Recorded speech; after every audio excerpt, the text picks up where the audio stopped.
Another thing that began to excite me was the possibilities that it would give for simulation.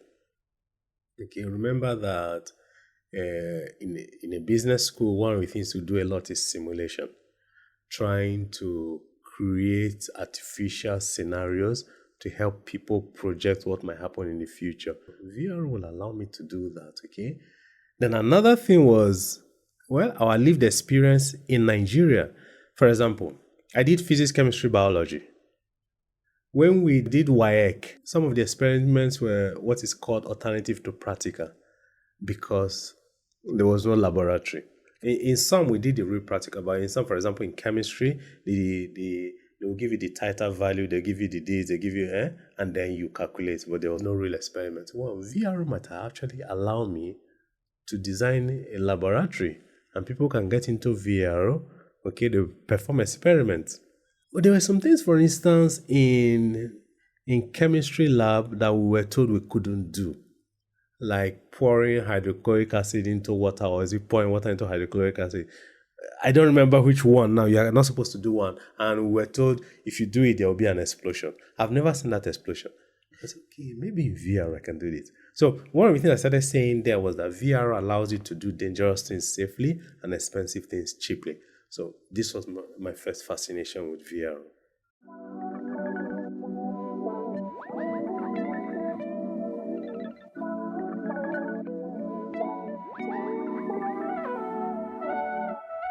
Hi everyone, my name is Babatunde Fatai. Welcome to another episode of Extra Class Podcast. On this episode, I'll be speaking to Dr. Eugene Ohu, an associate professor at the Lagos Business School. He is also an important pioneer and a major mover of the metaverse and virtual and augmented reality ecosystem in Africa. He also founded the Virtual Human Computer Interaction Lab at the Lagos Business School, where important research and works are being done around the use of virtual reality for human benefits.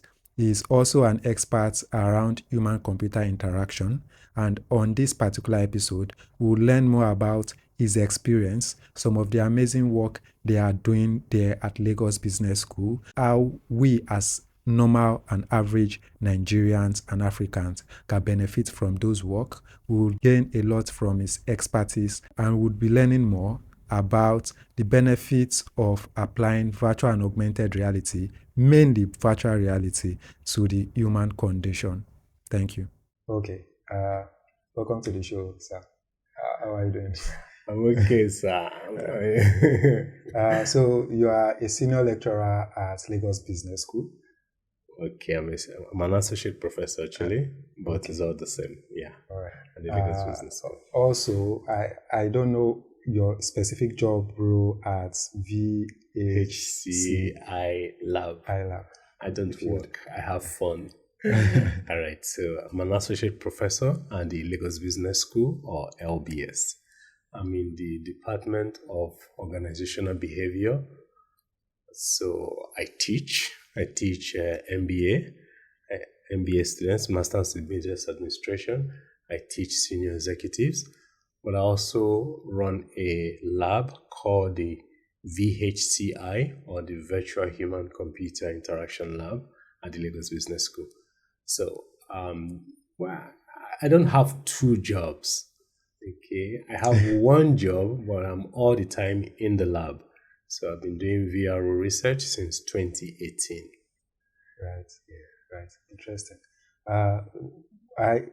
I think we should first go to earlier career before we come to this. So your Where did I start career, from? Oh my goodness. Yes, I've done a lot of things. I studied pharmacy first at the University of Benin. I worked as a pharmacist for 1 year, but don't ask me for any drug-related advice at your own risk, because even though I renew my license, I don't practice pharmacy. And then, but also while in pharmacy, I delved into technology, so I started teaching myself programming. I programmed in Turbo Pascal. I programmed in C++. So C++ was where I spent most of the time. Actually, at a point, I almost changed to computer science because I really, really loved computers. So, and then something else I was doing, I also worked as a journalist. So while I was studying pharmacy, I was dealing with technology and I was dealing with journalism. So you see these other two later play a role, because as soon as I stopped practicing as a pharmacist 1 year, okay, you finish pharmacy, you do your youth service, you do your 1 year internship youth service, and then I was free. And what was I doing? So I went full scale into computer software and hardware. So I was building computers. Okay, so I mean, computers are everywhere now, but the typical thing then was, I'm not going to date myself, but the typical I wanted to ask that. what period am I talking about, right? I'm talking about 1996, 97. Okay, so I was building computers, going to Otigba Computer Village to buy parts and then build computers for people, setting up computer labs. And also, since computers were new, running computer courses, I didn't study computer, I taught myself computing. So running computer courses, hardware, software. And then remember, I also liked journalism, I was writing. So I have worked freelance for some media houses here. Locally, This Day, I had 2 columns in This Day, at least for about 4 years. When I was doing my PhD, I had a column called Rome Diary, because I did my PhD in Italy. And then when I came back here, I had another column called The Admiral, where I was critiquing ads. Okay, but before that, I was contributing to The Guardian, This Day. And critiquing ads, you say A-N-T? Critiquing ads. Advertising. Advertising, yeah. Critiquing Ads, yeah. Okay, so it was called Admira. I made some friends. I made some. In fact, I won't mention the names of some firms. Okay, because I took on some ads there. Okay, so I worked as a journalist as well. Okay, but I also did a postgraduate diploma in education because I always wanted to teach. Okay, so I did that. What did I do with it? I put it aside. So the love for education was there. I knew that. So you begin to see that it sounds confusing, right? I've done many things.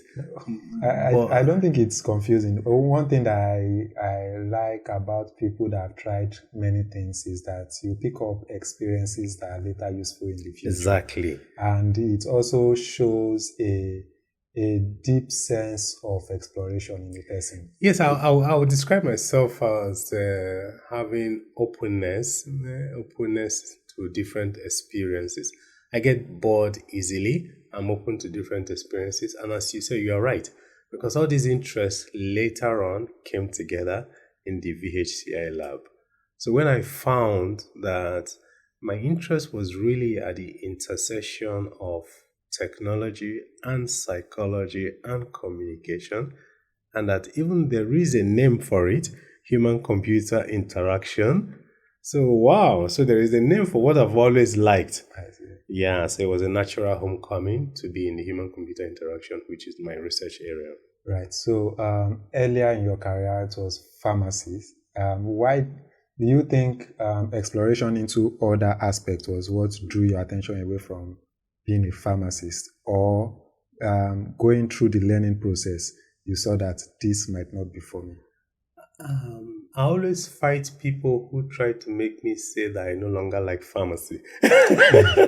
No, actually, I still renew my license. I love pharmacy. I think it's, I have many interests. For example, if you ask me what are my hobbies, and I start to list them, you might think they were fancies, whims that lasted 5 minutes. I have many hobbies. So in the same way, I have many interests. I love pharmacy. In fact, in the research that I do now, looking at how to deploy technology in different fields, these fields can include in the health field. For example, we're using virtual reality now in the area of depression. Okay, I am on the editorial board of Journal of Medical Extended Reality. That medical background helped. So I may not be practicing as a pharmacist, but it helps.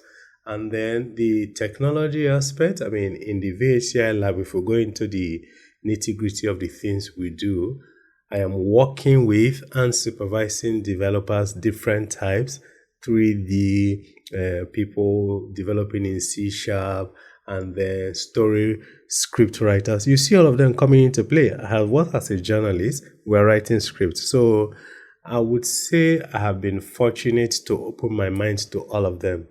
Even though I didn't know where they were going, I simply was enjoying myself. Okay.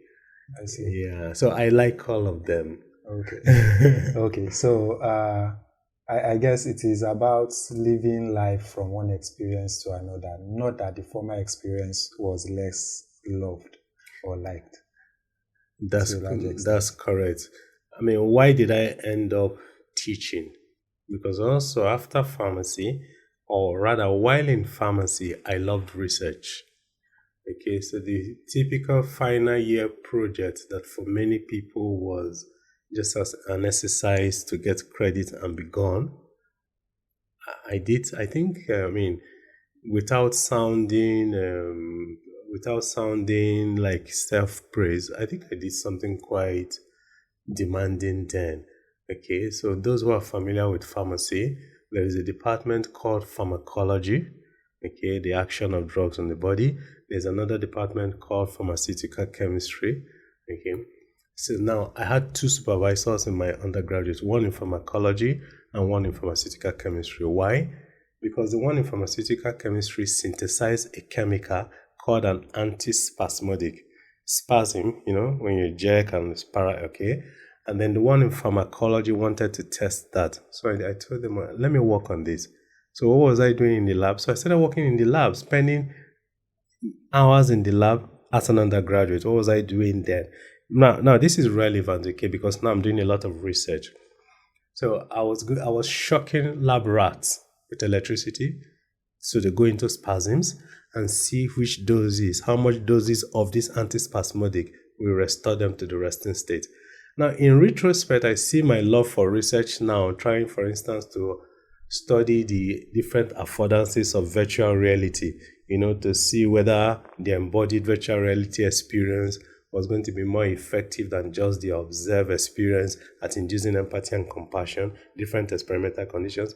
I begin to see that it all started from back then. Yeah. So no knowledge, no exposure is irrelevant. If you ask me, I'm not about to start throwing advice, no. But if you ask me what advice will I give based on that, so whatever you do, just enjoy it and then do it well. You never know where it might come in handy. I agree. So I want to just touch slightly on the computer building-ish part. I don't know if it's putting the parts together. Yeah. But as at that time period, 1995, 1996. 97 to 2000, yeah. Right. So what was the goal then towards like money making to an extent? Or was it that there was a sort of demand in that area and you sought to fulfill that demand? Okay, first of all, fortunately, you see, I was working as a journalist, but journalism doesn't pay you a lot of money, right? So when I was playing with computers, it was a combination of having fun and making money. What do I mean? Because in writing programs, there was a joy that comes from compiling a code and you get that green message, success. My goodness. I mean, that paid for hours, many nights staying up trying to debug. So I enjoyed that. But at the same time, I needed something to give me money, and I found an area that I knew how to do it. I knew how to put computers together, and I knew how to help people understand what this thing was about. Okay, you want a computer lab, I can put it up for you. There's no need to go buy, there it was Pentium 5, Pentium 1. There was no need to go do all that. I can build you one, and even more, because it's customized, I can give you how much RAM and things like this. So yes, I was making money from it. So it was a combination of doing something I liked doing and then making money. Now, of course, as soon as I stopped being interested in it, it stopped being fun. That money wasn't too super attractive. I was not looking for something else, okay?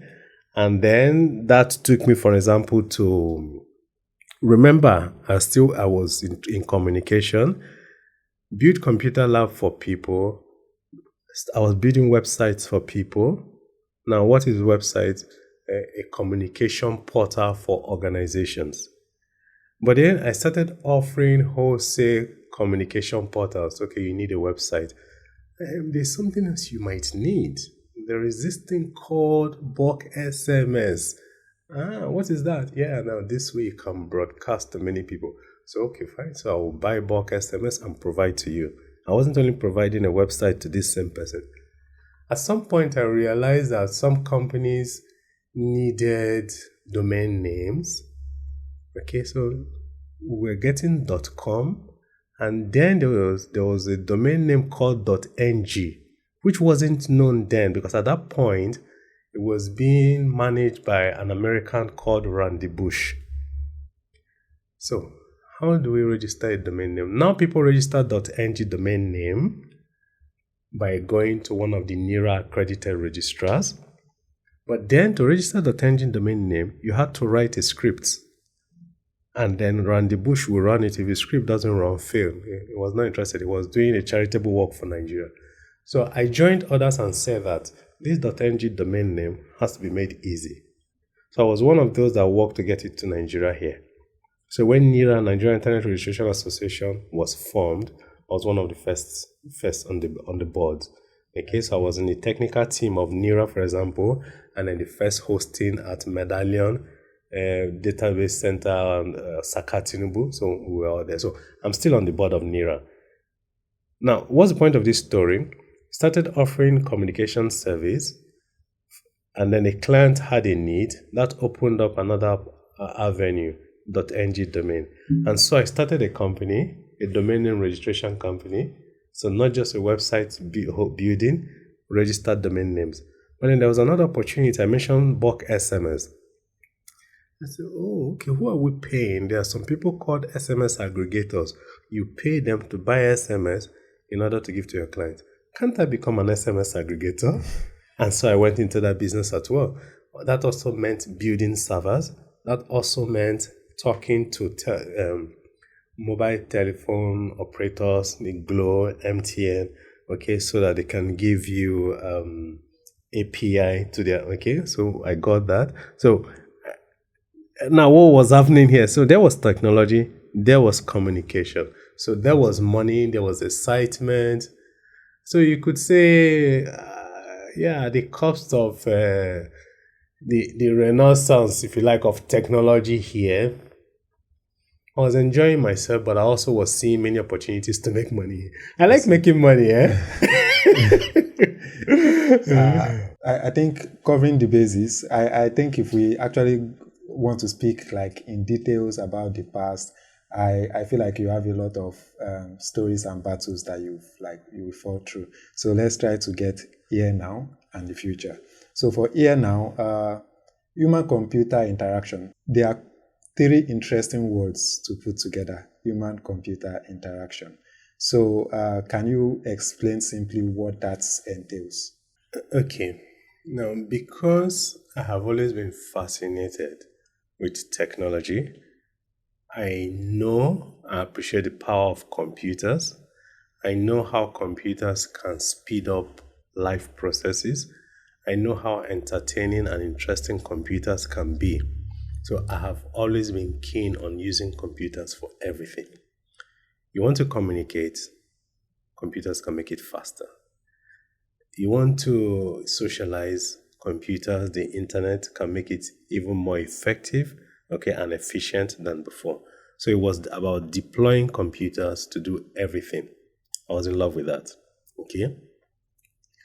But then, so in doing that, you see, okay, there's already an interface between human beings and computers. So that's also an aspect of HCI, if you like, what I like to call the positive aspect, using it. But then one consequence also of that is what kind of insights can we get from people using computers? Many. For instance, when you use mobile phones, you leave a lot of footprints. Okay, from the GPS in the mobile phone, oscillometer, accelerometer, you can draw a lot of inferences. not to talk about the hopping from one cell tower to another. Okay, you can draw a lot of inferences about the use of the mobile phone. So I was therefore interested in also tapping these footprints to make inferences about people, for example, in HR. Okay, and that introduced me to big data. So I started working with data. Okay, so I did some research with a company called Terragon, okay, to draw insight in the big data. So I was interested in positive use of technology, also to get inferences. So that's on the one hand. But I also became concerned about the impact of technology usage. When the BlackBerry was introduced, it was both a status symbol and a work tool. But one of the things that got me concerned then was that it blurred the boundary between the work and non-work domains. When previously there was a physical demarcation between the work and non-work domain, you close from work and you go home, you could rest and recover depleted resources. When you now have a technology tool like a BlackBerry that you can take home, on the one hand, you were happy to be in contact with work, but unknown to you, what you are not doing, you're no longer cutting off. That boundary management that allowed you to recover lost resources was not. So I became interested in that as well. So these are the two areas of my research. On the one hand, studying how to employ technology in all life interactions, but also studying the implications of the use of technology. So this is my human-computer interaction research. So one of the first research that I did was to study the impact of mobile phone notifications on well-being. You see, when you're using your mobile phone and there is an alert, whether you pick it up or not, you have devoted some resources to it. You may not realize it. I'll give another example that seems unrelated to the mobile phone.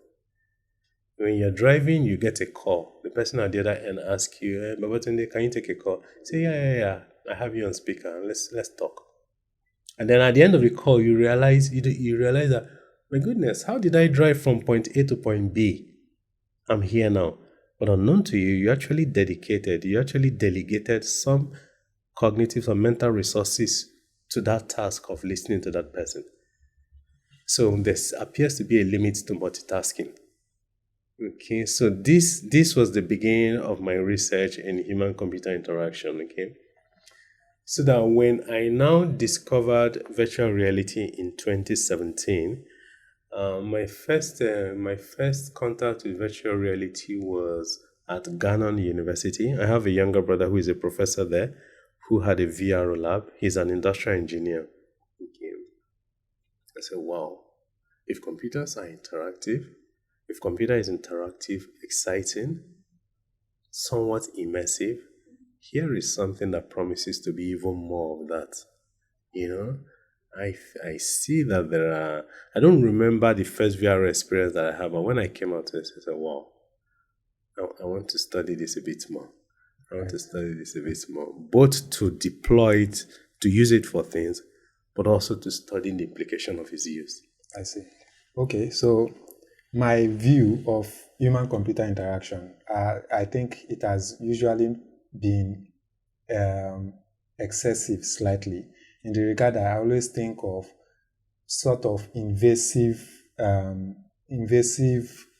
coupling of both human and machine. So, for example, I've forgotten this Elon Musk's Neuralink, for example. So when I'm saying the word human-computer interaction, I was picturing that. And I know that that is a part, but if we take a step back, I think like your mode of approach towards the research is actually speaking to the sort of interaction we have now. Because as much as we like it, whether we admit it or not, computers, our mobile phones are now an extension of us. And it's not just about receiving notifications, as you've said. If I don't have access to my mobile phone for 2 days, something is up. Almost as if your hand is cut off for 2 days and you are not able to use it, something is off. So it's an extension of us. So what I hear you say from your research so far has been the effects that technology, as it's coming in now. I know currently in 2022, feels like technology has always been with us. But if we go back to when you started around that 1995 time, it has not always been with us. In fact, you use BlackBerry as an example now. I'm not sure many technologists now would even know remember what is BlackBerry. right? So I think you have a unique advantage of being very conscious during that inception. So there are many of us that might be alive then, but we're just kids. But you were already playing in the field. So you were very conscious during the inception as it's coming in. Now, many millennials and not even millennials, many young people, let's say 20 below, they never witnessed an inception of the technology. They were basically born into it, right?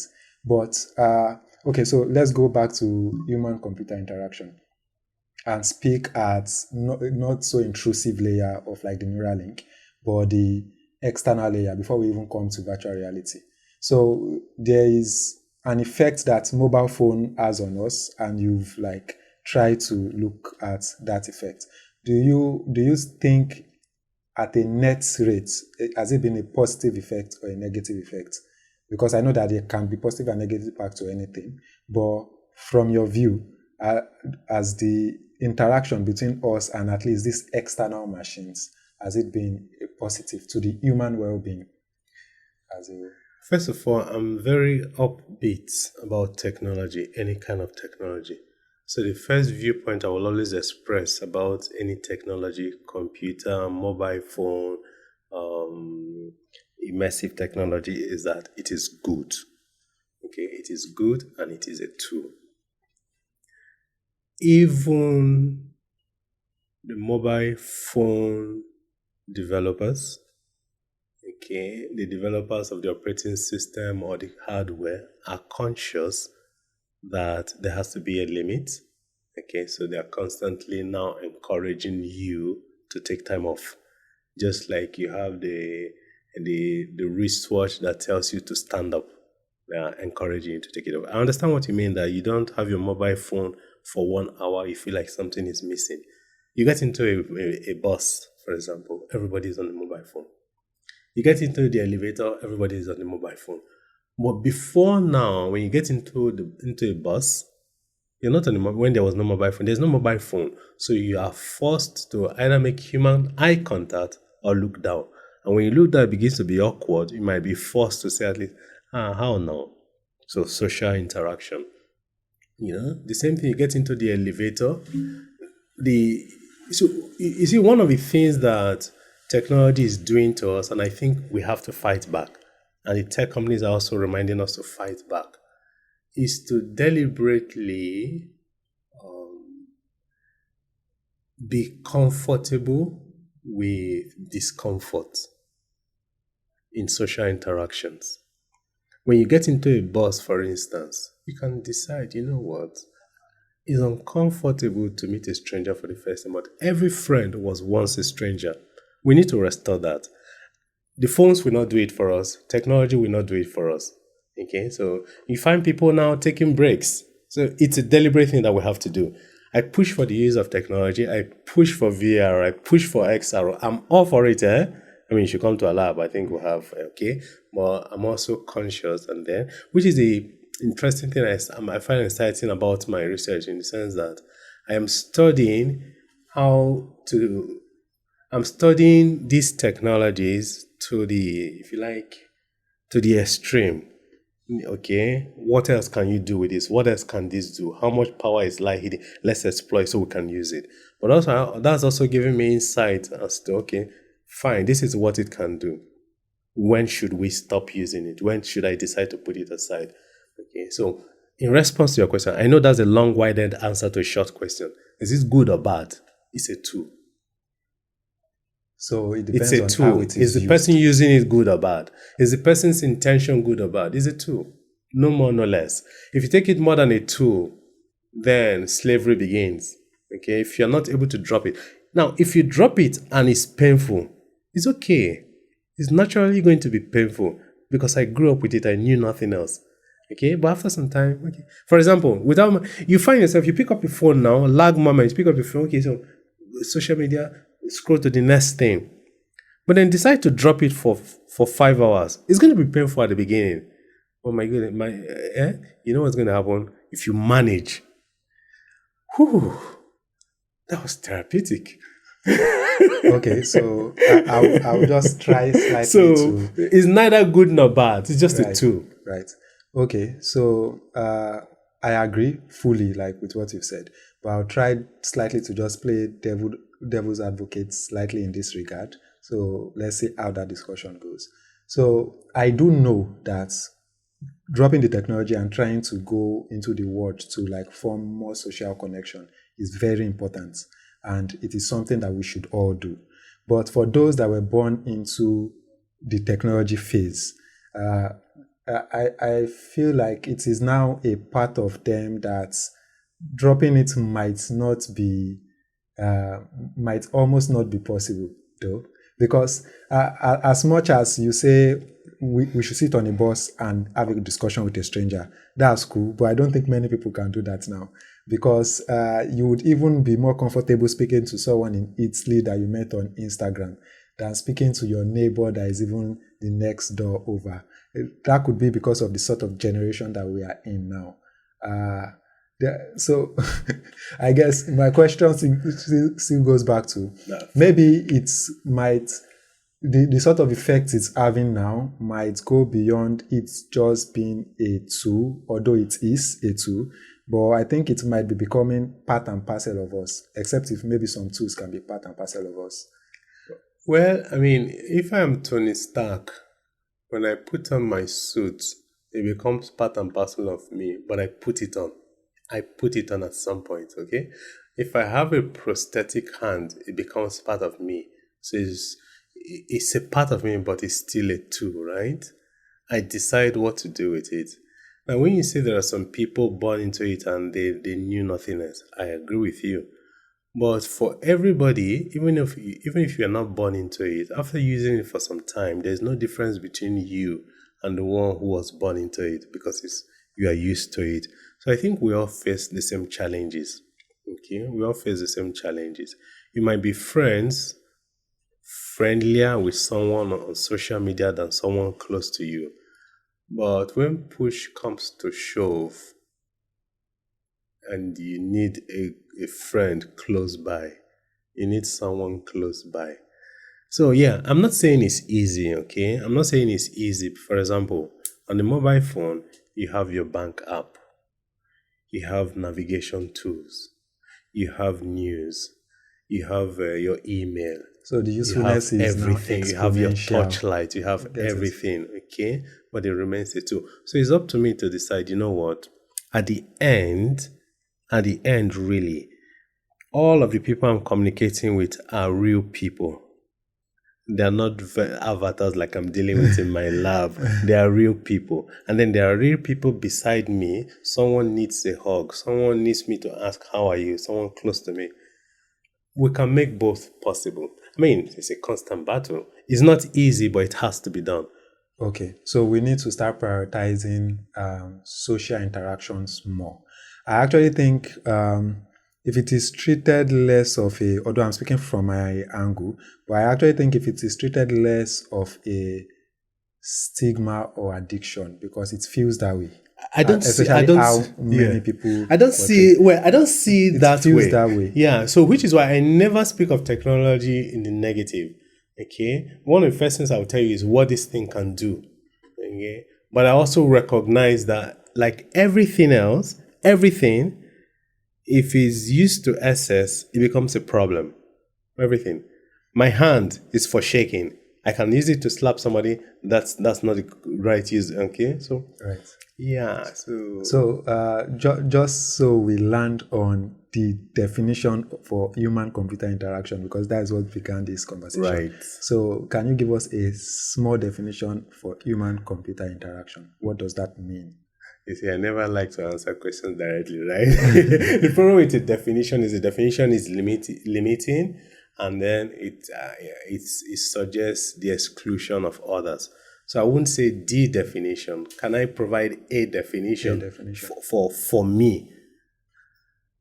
Beyond, I don't know that I can, but I can tell you what human-computer interaction research is for me, which is studying the intersection of technology and the human beings using it. But in my case, especially the psychology of the people using it.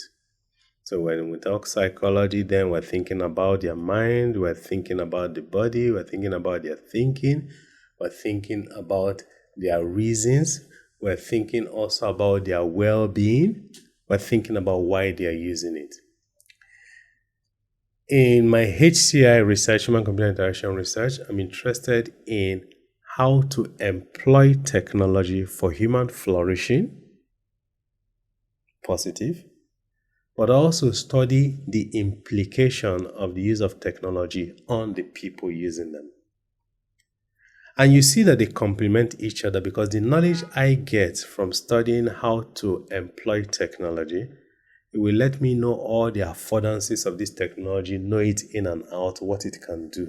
That same knowledge is what will help me see how is it affecting people.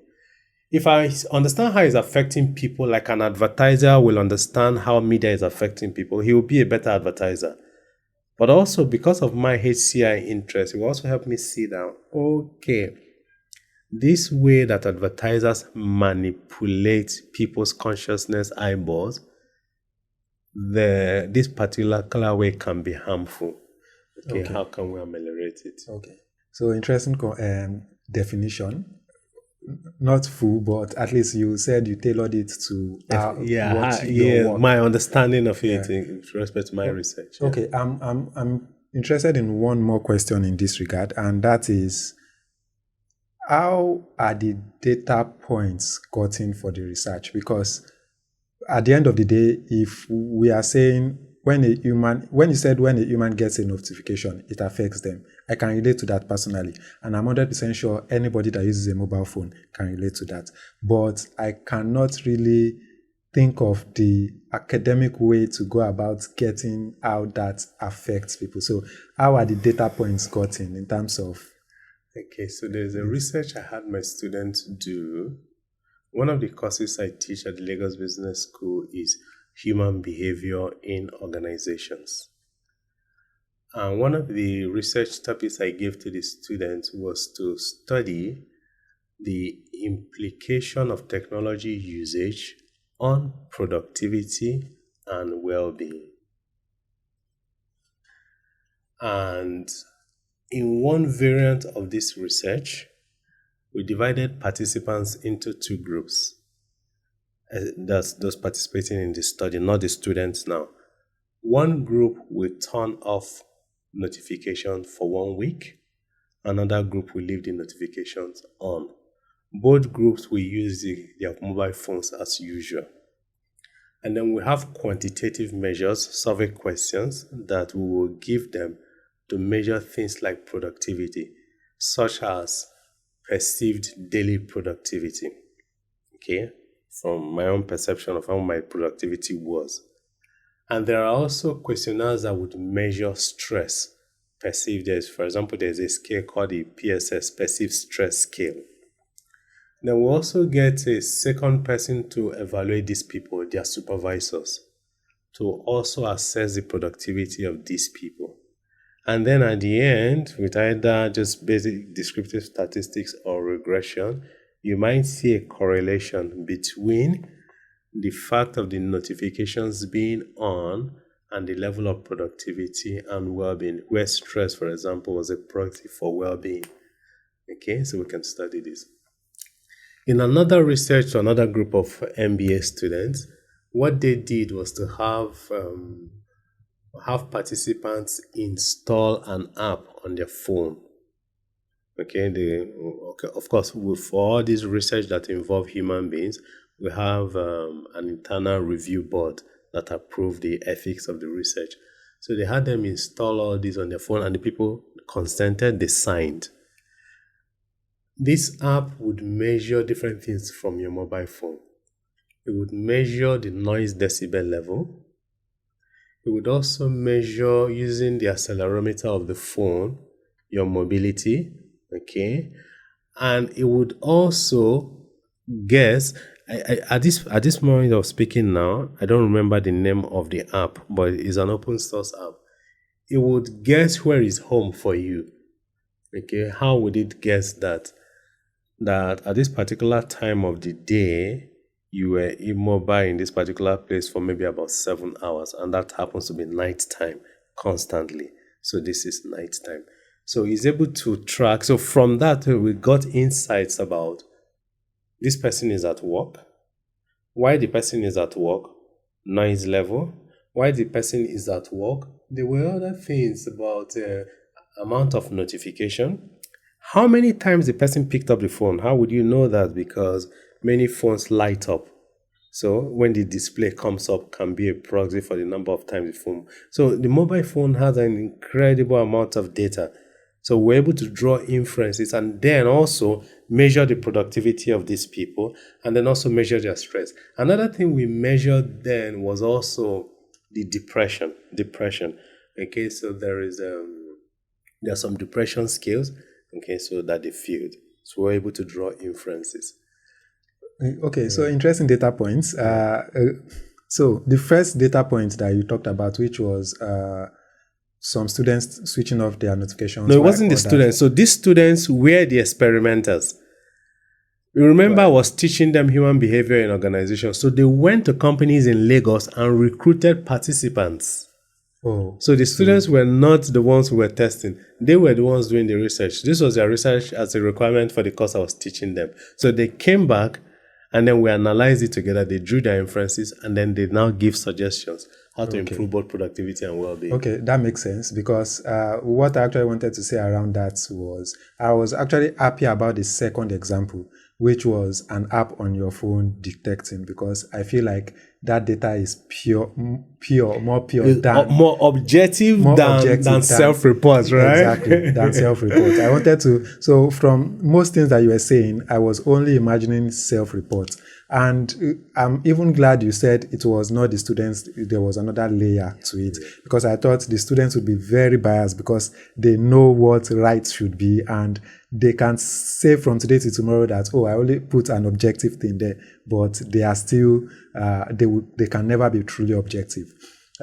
So that's first. Interesting data points. For the app that you talked about, I actually think the likes of Google, Apple, they already have those data. They might not say it, but they have it. Because there are many times they definitely have them. There are many times, currently my iPhone sends amount of screen time. I'm sure it's from that. I'm 100% sure even the information they are giving me about things is well suppressed. I just wished they made maybe some sort of API source that would make researchers be able to access this data. Although people are very private about their data, but at least people that opt into it, that my data can be used, they should make it available for researchers, because the device has become so much a part of us that by just monitoring the device, you can basically like tell a lot about a person. I agree. Quite interesting. I agree. It's very exciting. So these are the things that excite me about technology. Right. You know, without saying a word, just give me your phone, and your phone will talk to me about you. Right. So for what motivated, what pushed towards the creation of the VHCL lab? Yeah. So when I discovered virtual reality in 2017, one of the things that struck me was how it deceived my senses. Okay, that I could be transported into another place. I knew I was in a lab, in this case, my brother's lab. I knew I was in a lab. I knew that what I was seeing was computer generated, that it wasn't real. And yet, there was a sense of really being there. And I began to think, wow, what can be done with this? This perspective-taking ability of VR, what can be done with it? First, it was curiosity. I want to study this a bit more. Why? Because I began to think of how much control it can give you as a researcher. What do I mean? Please bear with me.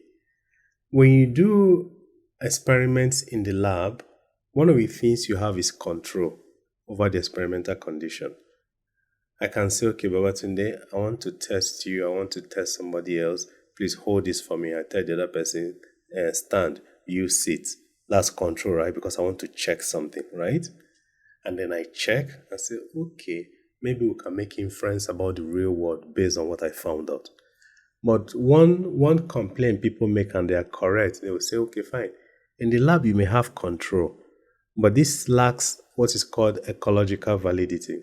You cannot, this doesn't happen in the real life. If I were to observe Babatunde as someone else in the real life, they will behave in a different way. So this is one of the drawbacks of laboratory experiment, right? Another drawback, they say that is not realistic. It's not as realistic as will happen in real life. But in VR, you see, I have both control, but it can also be so realistic. So what if I can set up experiments within VR? What do I mean set up experiments within VR? I mean, if I want to, I can create a scenario and get you in, knowing that it has deceived your senses to make you think it's really happening. You can't differentiate between the reality and what is happening here, and then I can observe you. I am the one controlling. So that was one of the things that excited me. Okay. Another thing that began to excite me was the possibilities that it would give for simulation. Okay, remember that in a business school, one of the things we do a lot is simulation, trying to create artificial scenarios to help people project what might happen in the future, whether it's financial modeling or things like that. I said, well, VR will allow me to do that, okay? Then another thing was, well, our lived experience in Nigeria. For example, I did physics, chemistry, biology. When we did WAEC, we did, I think, some of the experiments were what is called alternative to practical, because there was no laboratory. It was alternative to practical. For example, in some we did the real practical, but in some, for example, in chemistry, they will give you the titer value, they give you the days, they give you, and then you calculate, but there was no real experiment. No real experiment. Well, VR might actually allow me to design a laboratory, and people can get into VR, okay, they perform experiments. But there were some things, for instance, in chemistry lab that we were told we couldn't do, like pouring hydrochloric acid into water, or is it pouring water into hydrochloric acid? I don't remember which one now. You are not supposed to do one. And we were told if you do it, there will be an explosion. I've never seen that explosion. I said, okay, maybe in VR I can do this. So one of the things I started saying there was that VR allows you to do dangerous things safely and expensive things cheaply. So this was my first fascination with VR. Right. This was my first fascination with VR. So as soon as I got back home to Lagos, so I told my employers, I want to start up a VR lab. Okay. I didn't start with that request.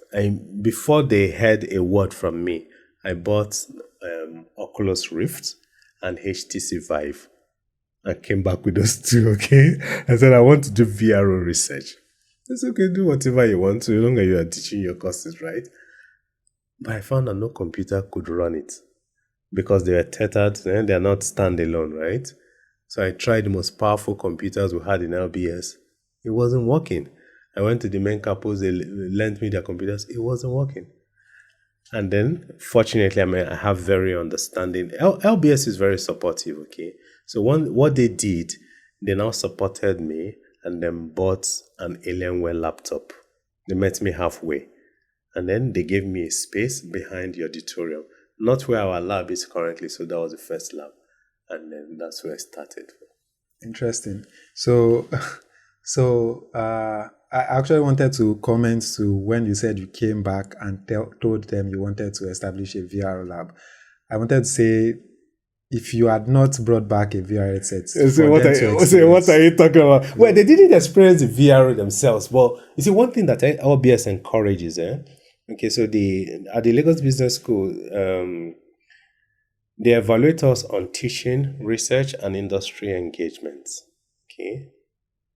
So one of the things they would wonder about your research is how would this play into your teaching and benefit the students? But they're also ready to be patient with you because they know you're going somewhere, encouraging you to be exploring. So they're very patient with me. It's only now they're beginning to reap the fruits in the sense that while I've been doing my own VR things, we have recently created a simulation that will be used in the marketing class, and we're working on another for leadership. So they allow you to do your things, hoping that soon they will see it in the class and for the benefit of the students and outside the school. It's quite interesting. I think I really liked it that at least there are some institutions in Nigeria that are innovation, that at least strive to drive innovation. Yeah. Usually, driving innovation is not just about maybe making a design and say we are innovation oriented. It's actually a sort of grassroots acceptance of ideas. Yeah.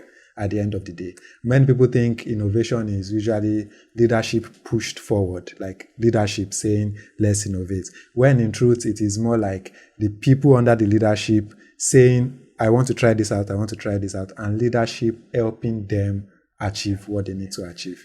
Yeah. Yeah. And then still on the virtual human computer interaction lab, the VHCI lab, when our lab really took off was when we got our first grant. And this grant was from a foundation called the Templeton World Charity Foundation, TWCF. It's a foundation based in the Bahamas. Their focus, they had a project called the Global Innovations for Character Development. So they asked for proposals on how to improve character education. So I had a light bulb moment where light bulb moments don't come. People say light bulb moment, but typically it will be things that have been, germinating there, things you've been playing with. Remember, I've always been fascinated about the perspective taking ability of VR. So I now thought that, wait a second. One example of character are the virtues, good habits. One challenge we have in a multi-ethnic society like Nigeria is that there are many ethnic groups. And between these ethnic groups, there are ethnic divisions and stereotypes. Some of them spiral into physical violence. Can we increase empathy towards people from other ethnic groups? And then this was around when the Chibok girls were kidnapped. And then from those of us in Lagos hearing this news, unfortunately, many times it sounds so far off. Okay, you don't realize it's talking about real people. I started thinking that perhaps one of the reasons why we are so indifferent and sometimes we discriminate against other people is that we don't know what it means to be those people. What if in VR, I can get you to suffer discrimination as someone from another ethnic group? Experience discrimination in the first person. A Yoruba experience discrimination as an Hausa, have an embodied first person experience of being an Hausa even for 10 minutes. Would that change my perception? Would that increase empathy? So this was a proposal that I gave to the Templeton World Charity Foundation. Unfortunately, they gave us a grant. I mean, the amount is in the public domain. Okay, so that's what took us. What is the amount? And then it was, this was 2020, $236,000. Okay, and then so, I mean, the research went, so I could now, if you like, I could now test everything. So we had more space, we had research assistants, we had developers. There was another grant that came later on. I won't say the amount, but this was from Meta 2 years later. Okay, Right. so yeah. Okay, so there has also been external support in that regard then, not just internal support. I mean to get things moving. Yeah, most of the internal support was giving you the right environment. Okay, like I mentioned, the first laptop was from Lagos Business School, and then they gave us space, they gave us support. Okay, but without the help from Templeton World Charity Foundation, and now more recently from Meta, former Facebook, I don't think we will go as far as we're doing now, the places we're going to now. So what are the main objectives of the lab currently?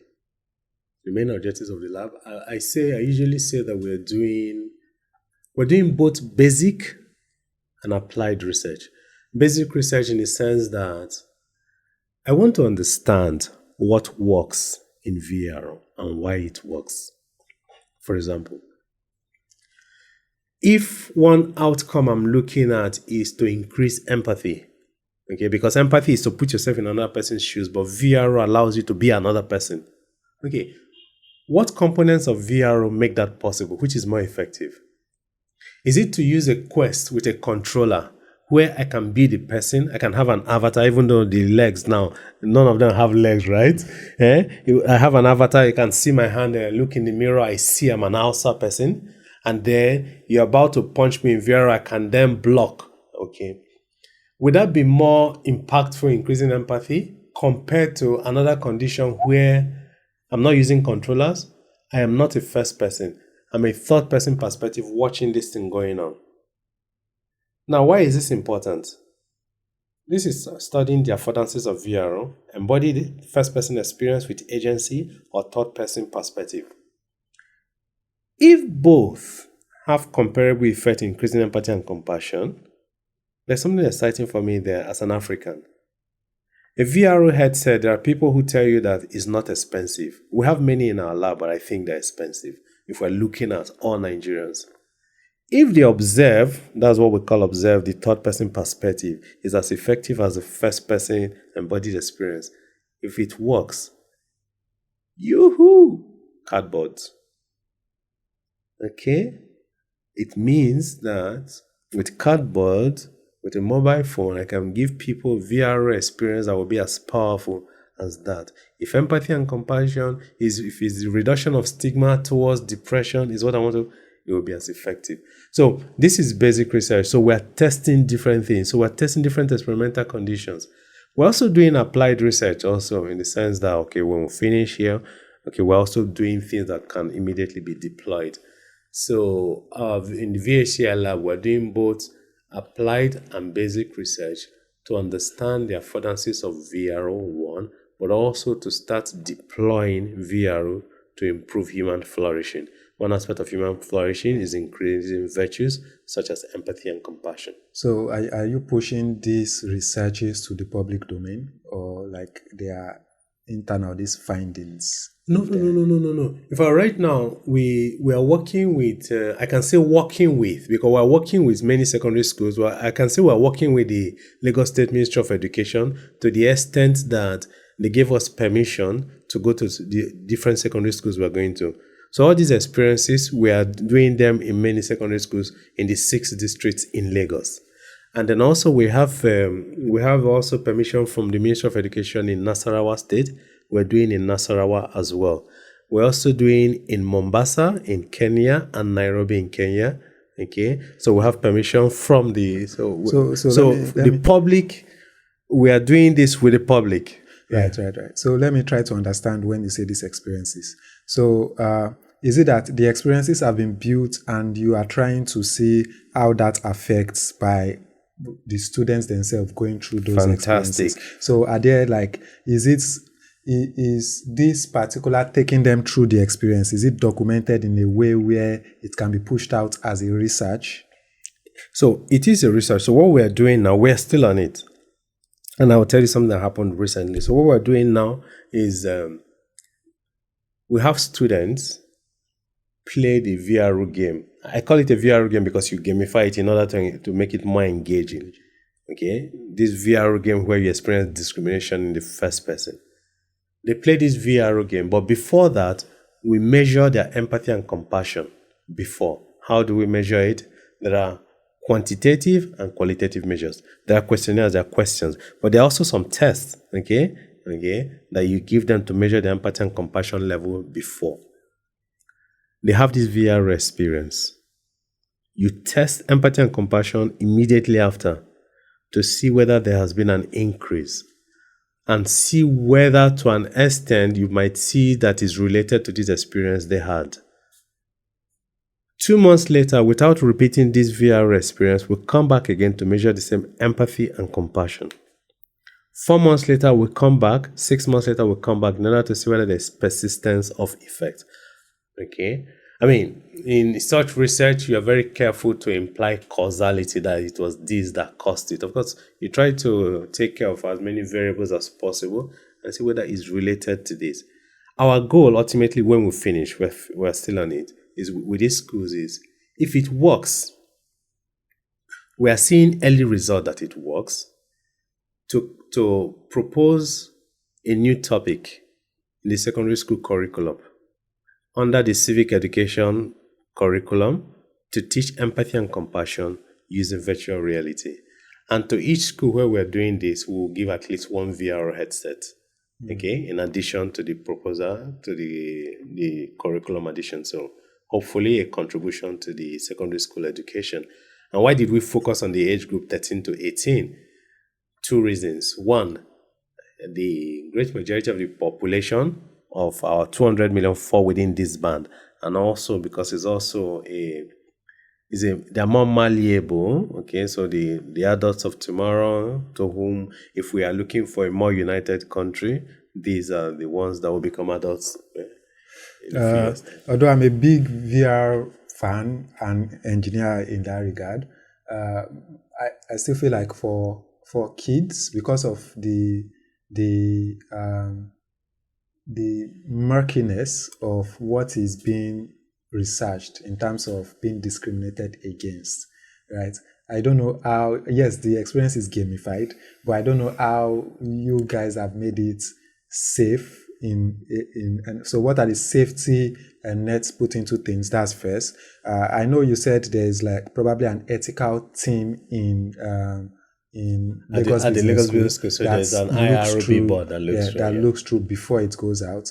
But I'm also concerned about the consent from either the student or parent's perspective. Fantastic. How is that? Fantastic. Babatunde, these are fantastic questions.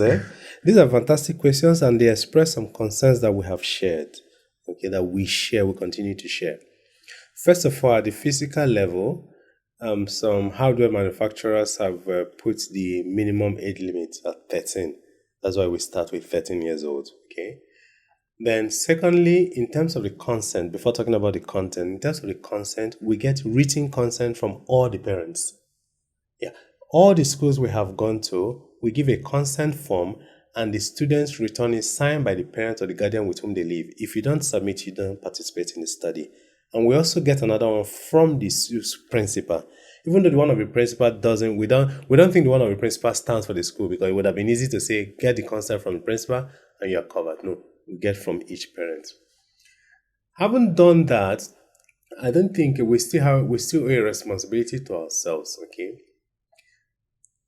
It's important that in an attempt to have them experience ethnic discrimination, you don't cause them distress.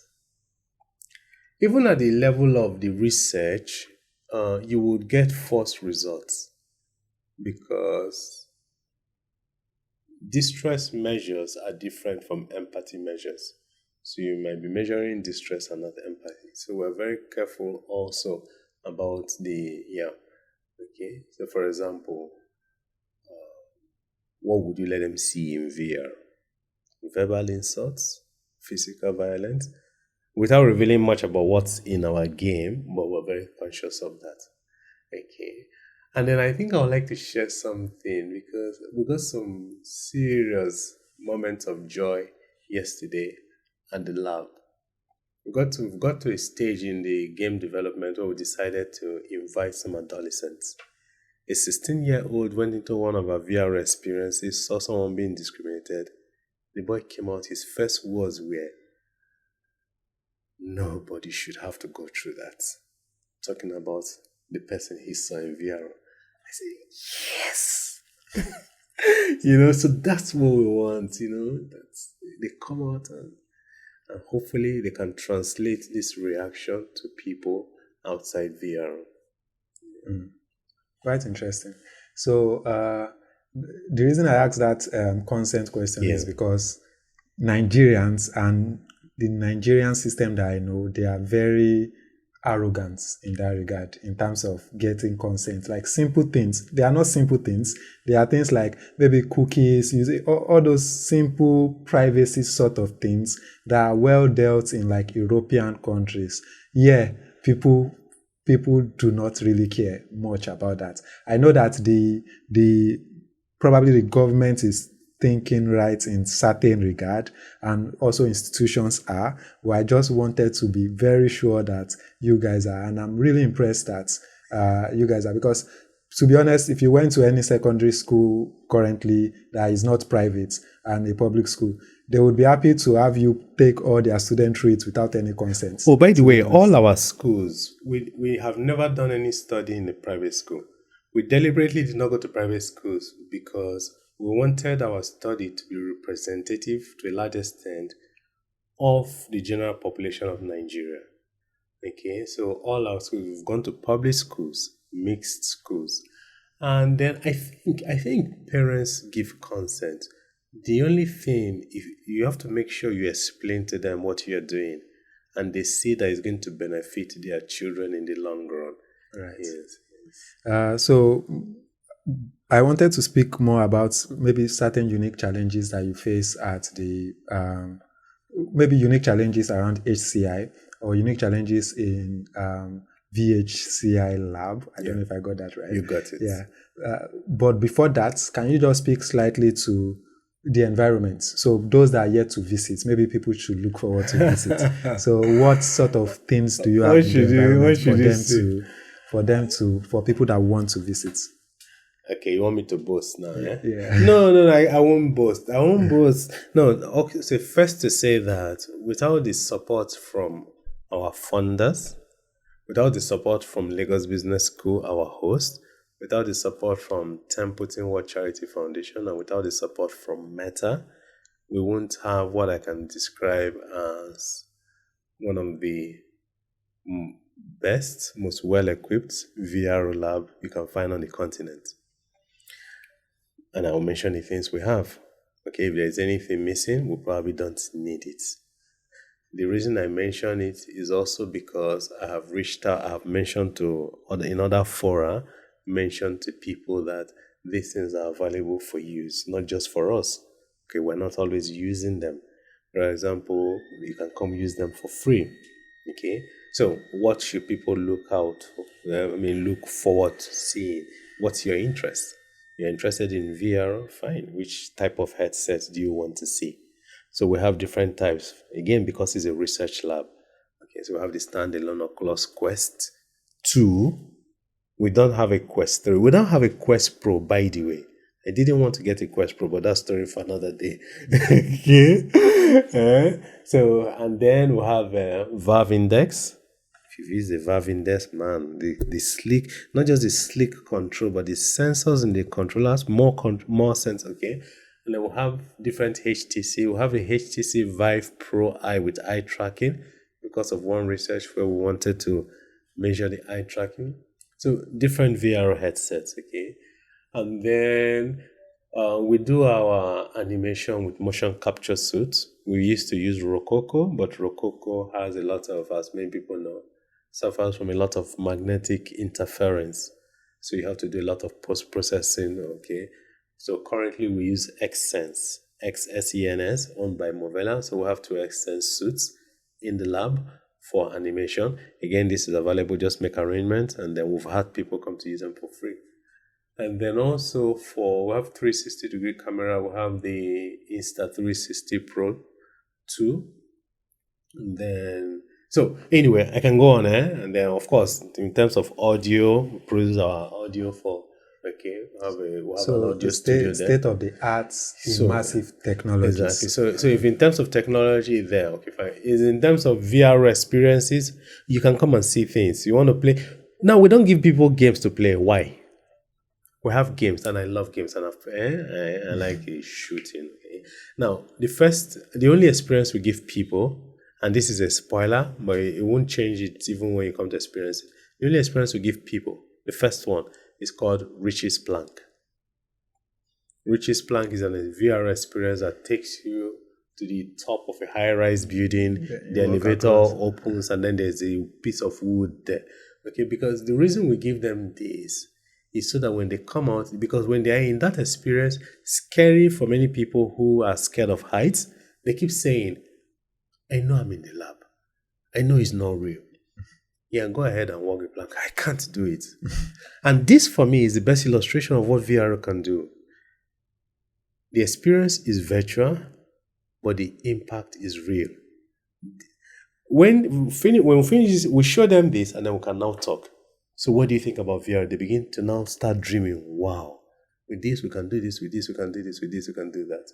So if you're around Aja, well, make an appointment, because we have 2 funders to satisfy before the end of this year. Okay, our handle on, I hope I can do that. Yeah, okay, our handle on Instagram and Twitter is VHCI Lab, Virtual Human Computer Interaction Lab, one word, VHCI Lab. Okay, and then reach out. So appointments are made by reaching out. Yeah. So the reason for the appointment is, for example, we start every day with an hour of study. We have research presentations, and then we have meetings with developers, so we can create time. That's okay. Yeah. Right. Okay. So unique challenges to human-computer interaction and also VHCI Lab.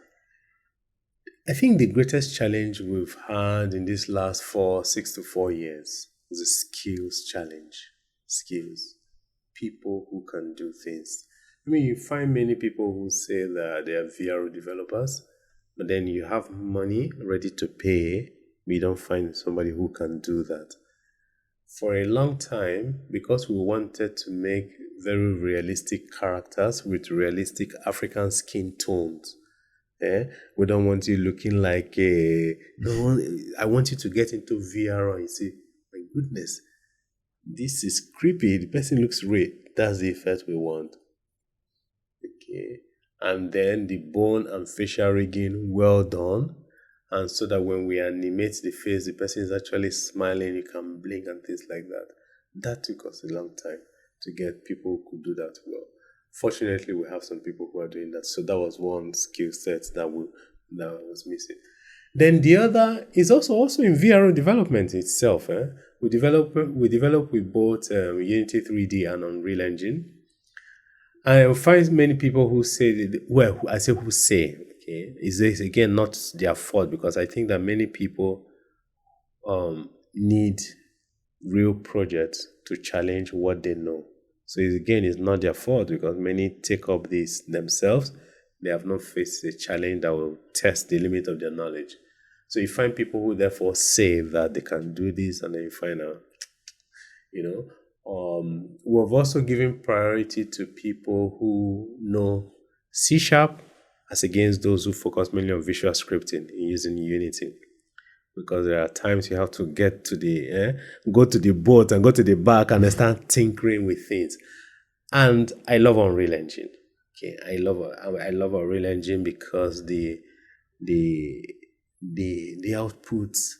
Okay, having said that, though, I have met some Unity developers whose optimization and the final product looked better than that done by many Unreal Engine developers. So again, the engine is there, but it's also a function of the developer. So skills challenge has been our greatest. Yeah. For example, right now, if I get a good developer, there's room for them because we have projects and we're on a timeline. We need more people. Okay. How do you source for talent? How do we source for talent? We source for talent by putting out adverts. Put out many over time on LinkedIn. Okay, interviewed 70 different people. Put on Twitter, put on Instagram, and then also ask people for referrals, but also go to freelance sites. We've got some people from freelance sites, Okay, so for those that think they are up to the challenge, listening to this now, they can also reach out through the handle that you said. They can reach out and then be ready to show proof of concept. Of course. Yeah, you know why I say that? because proof of concept, show what you can do. Okay, now that's very risky for many people because okay, I do this work and then you take my work for free. It's a risk you have to take. Take your work for free. You are probably exactly, so be ready to show what you can do, and then there's room because okay. So what you meant by proof of concept is not actually a past project. You mean they will be given a task. They'll be given complete. a task, exactly, because That's fair. do you know why? I'm sorry. Well, the world is full of the good, the bad, and the ugly. We've had, for example, looking for animators before we settled on mocap suits. Okay, I can do animation. We've had people who go to Sketchfab okay, so they get a model, they get animation, they apply it to a character and they say they did it. Okay, so you did it, wow! And then you go and you see that, say, oh man, why do you do that? So which is why we will give you a challenge, and okay, that's okay. You can do this, and then good to go. Right. So for core projects, which project would you say you are proud of most out of the projects that have been done in the lab? Or I think it's the one to increase empathy and compassion. Okay, the one depicting discrimination. Yes. So how has the lab integrated into the school? How is that synergy working? The synergy, because based on the basic research we've been doing all these years, understanding what works, we're now beginning to deploy VR tools. For example, a few weeks ago, we launched the first virtual reality case, because the teaching at the Lagos Business School is used based on cases. Okay, VRO case to teach marketing. And we're working on another to teach authentic leadership. I see. Okay. Quite interesting. Okay, so looking ahead, slightly just winding down slightly, but looking ahead, what do you think would be like some of the major battles that you hope you guys would fight? Say, what major projects you are hoping to pick up, both as the lab and as a person? Well, I mean, we will start responding to all those we have told to wait, because people have come with many ideas. We have also reached out to some people with some ideas. For example, without mentioning the name, there is a non-profit that works with prisoners. I'm very interested in using the perspective, taking ability of VR to make you feel what it is like to be in prison. Conscious that many people in prison are awaiting trial, conscious that there are many innocent people in prison, or even if they are guilty, conscious of the need to provide a dignified environment. Imagine being a prisoner for 10 minutes, what that would change. So, okay, we're working with some group, but we have told them, let's finish with the current project, okay? So one of the things we will do as soon as we finish with this, hopefully by the end of this year, is all those that are waiting, we will now take them on. I'm very, very interested, very deeply interested also in the mental health space. You notice I've been talking about VR, I don't say XR, okay? I don't want you to be confused. I love AR and all that, but no, my focus right now is virtual reality, okay? So to take up all these. And then also, both on a personal and a lab level, we need to write. We've done a lot of research in the last 4 or 5 years. We need to now write. We've been disseminating them, but I think we've done a lot that I think other people will benefit from. So that's something, God willing, I see I'm going to have to focus on in the next 2 years. So when you say write, you mean like write journal articles, write policy papers, write in the newspaper. So publicize it so that people can benefit from. So I actually wanted to speak to that because it's important to actually push out the results. Yeah. It is very, very important that these results are as open out there as possible for a lot of researchers that probably do not have access to the gadgets or even the tests. Samples to be able to utilize, because it's very important to push technology forward. One should not just benefit from it, but should also like give forward. That was why I was very excited when you said the gadgets are open for people to use. That's that's something that should be expected from people, right? So the other thing also around the pushing out is it does not have to be a full research paper. I actually think, I don't know if you guys have a website now, but We have a OpenAI website, also vhci.lbs.edu.ng. right. So OpenAI, for example, also they don't necessarily push out the the big research where you have to say professor this, professor that. Now they push out articles based on what's like as things are happening. They just write simple articles on their, not even simple. There are some that you take Blog hours posts. to Okay. you still take hours to go through them. Like the Sora, the video AI that if you go to the page on it, it's just a blog post, but it was detailed with the sort of technical things that went into it. So I'm really looking forward to such content from you guys, because you are the grassroots. I think you are doing a lot of things that many people cannot do. They might have the passion to want to do it, but they don't have the avenue, nor the support, nor the resources. And it is important that also the results you are getting, good or bad, no matter how it looks, Thank you for that. should be. Thank you for that. That's why I'm a great lover of open science.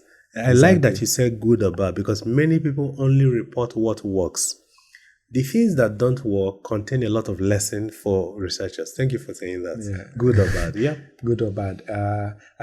Okay, I think that's it. So you actually have an opportunity now to either speak to people in terms of, oh, these are the projects we have coming on. These are what you should look for. I think you already mentioned your media and website, but you could reiterate that now. Well, Instagram handle is VHCI Lab. That's Virtual Human Computer Interaction Lab, VHCI Lab, one word. The same handle for Twitter. Our website is vhci.lbs.edu.ng. And I think, come to the lab. I think you should come to the lab, okay? Because, I mean, there are many people who need resources, and we've said it time and time again. These resources are available for use. Okay, so let's know and then come. I'll definitely try my best to visit. I've always wanted to visit, and I've always seen the work, or at least maybe on your LinkedIn posts and things like that. Yeah. And hearing about it now, it's actually very inspiring, to be honest. And I hope more of this is done. I hope that more people are empowered to because one thing about Africa, and not just Africa, Nigeria sort of, it's that we usually tend to be the consumers of the technology, when in truth it is those that are actually creating that, are outputting that, gain superiority in it. It's not bad to be the consumer. For example, it's not bad to no major AI body is in Nigeria, but when it is created, we are consuming them now, maybe through API, or we are going to their websites to actually access ChatGPT. But I actually want to see a time when we train our own model to fit our own self and our own culture, right? Same way also VR researchers that are out there.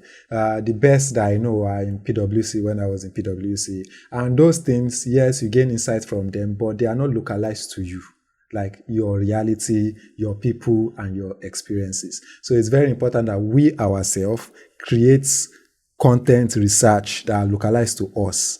Because at the end of the day, if you put those two results together, you might see that there is a big discrepancy. And if we keep molding ourselves with the data from outside that is not localized to us, we are not going to make significant progress, I think. You got it. I agree with you. And then for everyone to realize that VR, AR, XR, if you like, is at the beginnings everywhere. It's as much a novelty in the United States as it is here. So everybody has a chance to have a first mover advantage. Of course, there are some limitations of resources because they're expensive, but in terms of the knowledge involved, if you have access to free resource like we're providing, there is no edge they have over you. Right. Thank you very much. Although there are still a lot that I want to cover, but I think we should just round it up here. And maybe if I come to the lab, maybe we can have just a mini session. After I go to the lab, I would actually like to capture maybe a short vlog for the lab experience. All right. Capture some you're experiences welcome. I'll that- take you up on that visit. Thank you very much. Thank you, Babatunde. Thank you for inviting me.